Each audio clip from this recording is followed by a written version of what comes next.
जब तक EVM machine रहेगी विष्णु भगवान भी इनको नहीं हरा सकते हैं। वो भी अब समझना ही है कि देश जागेगा कब, और नहीं जागा तो नथुराम गोडसे भगवान हो जाएंगे और महात्मा गांधी हत्यारे हो जाएंगे देश के। जब प्रधानमंत्री जी का स्वागत दिल्ली में हो रहा था, उनकी शक्ल देखने वाली थी, सड़ी हुई शक्ल थी, शक्ल ही बताती कि ये जीतेगा हारेगा। ना किसान ने वोट दिया, ना मुसलमान ने वोट दिया, ना हिंदू ने वोट दिया, इनको दिया ही नहीं वोट, और रिजल्ट इनका 300 पार की तरफ जा रहा है। तो कोई समझ में नहीं आ रहा जिस तरह से बीजेपी जीत रही है। मैं तो हमेशा ईवीएम का विरोध करता रहा हूँ, ईवीएम से जीत रही है, क्योंकि लोग देश के मूर्ख नहीं है। उनको पता है कि कांग्रेस पार्टी में 60 और 50 रुपये डीजल पेट्रोल था, इनकी 100 का पार हो रहा है। सिलेंडर 400 रुपये था, यहाँ 1200-1500 चला गया है, और भी बढ़ने वाला है। महंगाई 3 गुना है, पूरे देश में हाहाकार मचा हुआ, आग लगी हुई है। इसके बाद भी ये लोग जीत रहे हैं, तो देश के लोगों को अब उठना पड़ेगा। सरदार भगत सिंह ने, गुरु चंद्रशेखर आज़ाद ने ठेका नहीं लिया था इस देश को आज़ाद करके, ऐसे चोरों के हवाले कर देंगे। तो अब देश की जनता से अपील करता हूँ, जागो, वरना देश फिर कैद में चला जाएगा, गुंडों के हाथ में तो आ गया है और गुलाम भी हो जाएगा। अच्छा, अभी 3 घंटे पहले ही अखिलेश यादव जी ने एक ट्वीट किया जिसमें वो कहते हैं कि बैलेट पेपर के हिसाब से उन्हें 50% से ज़्यादा वोट मिले, यानी कि 300 से ज़्यादा सीटें उन्होंने हासिल की। इसके बावजूद भी भाजपा सत्ता में आई, आखिर कैसे?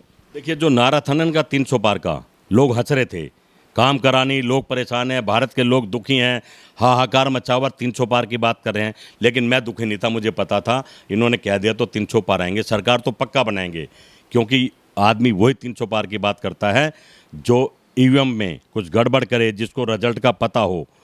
अखिलेश का सही मायने में जो लोग चर्चा कर रहे थे ज़मीन पर, वो 300 पार आ सकता था, लोग उसके साथ जुड़े थे, मुसलमान भी जुड़ गए थे, सभी जुड़ गए थे, सब कह रहे थे कि मोदी को ये हरा सकता है, इसको वोट दो।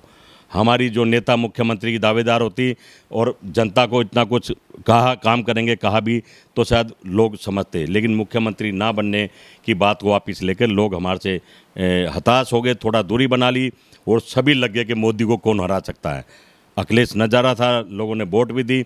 आप देखिए, जो बैलेट पेपर पे चुनाव हैं, जैसे हमारे मिलिट्री फौजी भाई जो करते हैं, उसमें तो अखिलेश जीत रहे हैं, भाजपा पिछड़ रही है। लेकिन ईवीएम मशीन से जहाँ शुरुआत होती है वहाँ भाजपा जीत रही है, क्योंकि ईवीएम की सरकार है, ईवीएम से जीतती है।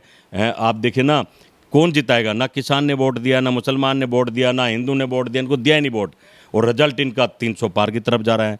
तो कहीं ना कहीं ये लोकतंत्र की हत्या है, संविधान का मजाक उड़ा रहे हैं, और जोर जोर के उड़ा रहे हैं। जब प्रधानमंत्री जी का स्वागत दिल्ली में हो रहा था, उनकी शक्ल देखने वाली थी, सड़ी हुई शक्ल थी, शक्ल ही बताती कि ये जीतेगा हारेगा। उनको पता था कि चोरी करी है, अंदर से खुशी नहीं थी, फीलिंग नहीं थी। और अगले दिन ही रामचंद्र जी चल दिए थे गुजरात में, अयोध्या की तरफ। इनको कैसे पता था कि जीतेंगे और अगले दिन जाएंगे? 5 दिन से गुजरात में तैयारी हो रही थी कि प्रधानमंत्री जा रहे हैं। हर बातों का जवाब देना पड़ेगा इनको। धामी के नाम पे उत्तराखंड जीते, धामी हरा दिया। धामी के नाम पे झारखंड जीते तो अर्जुन मुंडा हरा दिया। अर्जुन मुंडा के नाम पे झारखंड जीते, अर्जुन मुंडा हरा दिया। इसी तरह हिमाचल का इनका जो मुख्यमंत्री कैंडिडेट था उसको हरा दिया और ये जीत गए। कहीं ना कहीं ये धांधलेबाजी तो कर रहे हैं, वो देश को समझ में भी आ रहा है।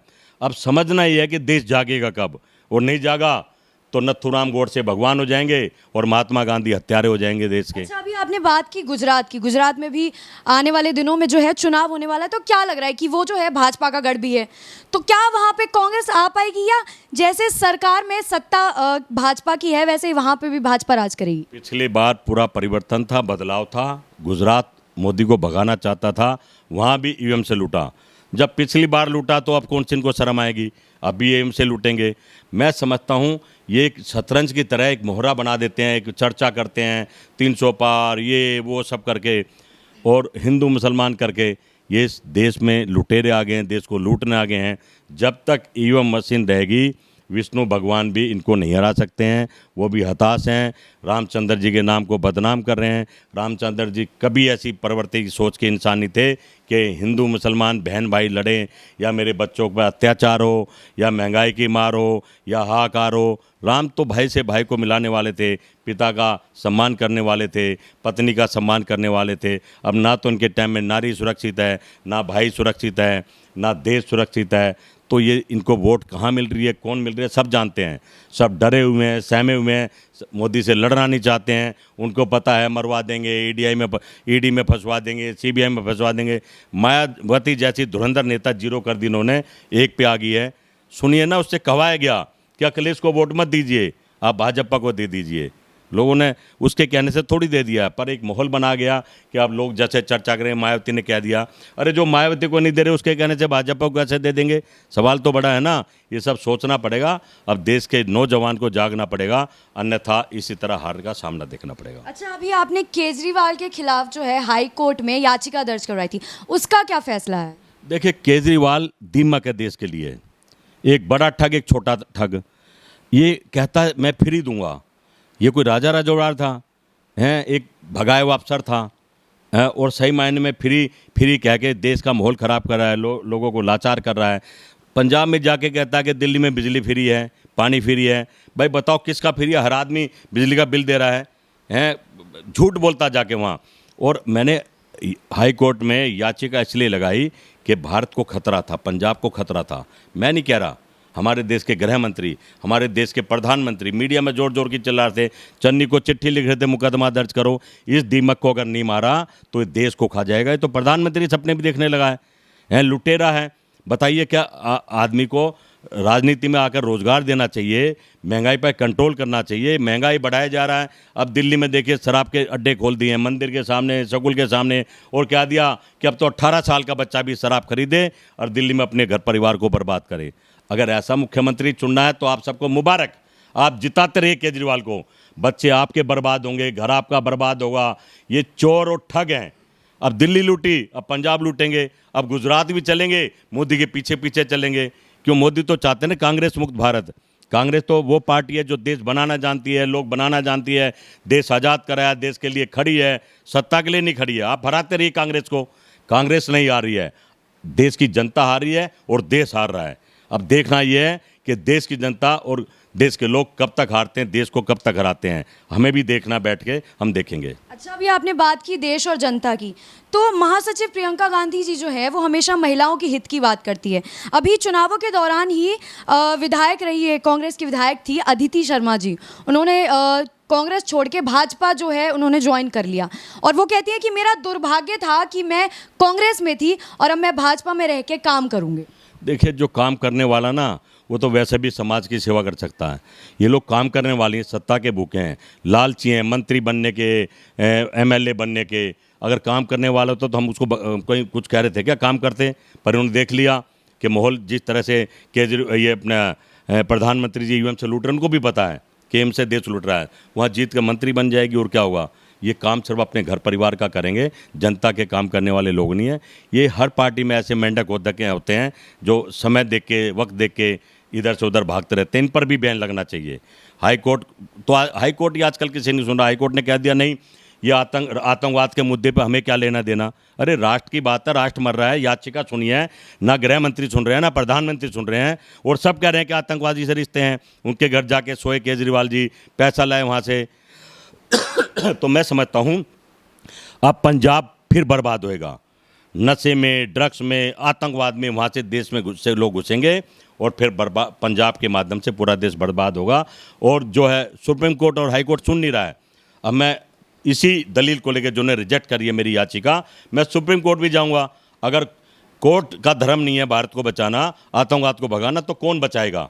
तो फिर देश बर्बाद होगा। क्यों कोर्ट खोल रखे हैं, क्यों कानून बना रखे हैं, क्यों संविधान का मजाक उड़ा रहे हैं मिलके? उनके पास टाइम नहीं है कि इतने बड़े मुद्दे पर, जिस पर प्रधानमंत्री कह रहे हैं केजरीवाल आतंकवादियों से मिला है, गृह मंत्री कह रहा है, ओके, वो जिसने पोल खोल ली है वो भी उनके साथ था वैसे तो। अब उन्होंने पोल खोल दी, उसको सुरक्षा दे दी। जब वो मिला ही नहीं है वो आतंकवादी ने, तो सुरक्षा क्यों दी? देश का क्यों अपमान कर रहे हो, क्यों पैसा बर्बाद कर रहे हो? अब सुप्रीम कोर्ट में जा रहा हूं और अपनी बात रखूंगा। मैं समझता हूं चंद्रशेखर प्रधानमंत्री थे, कहते थे कि अपनी बात कहो, पीछे मत हटो। शायद सुप्रीम कोर्ट भी समझ जाए बात राष्ट्र को बचाने की है, बात आतंकवादियों की है। अगर आतंकवादी देश में आ जाएंगे, देश को बर्बाद करेंगे, तो फिर कोई बचा नहीं सकता। अच्छा सर, इंटरव्यू खत्म करने से पहले एक आखिरी सवाल लेंगे।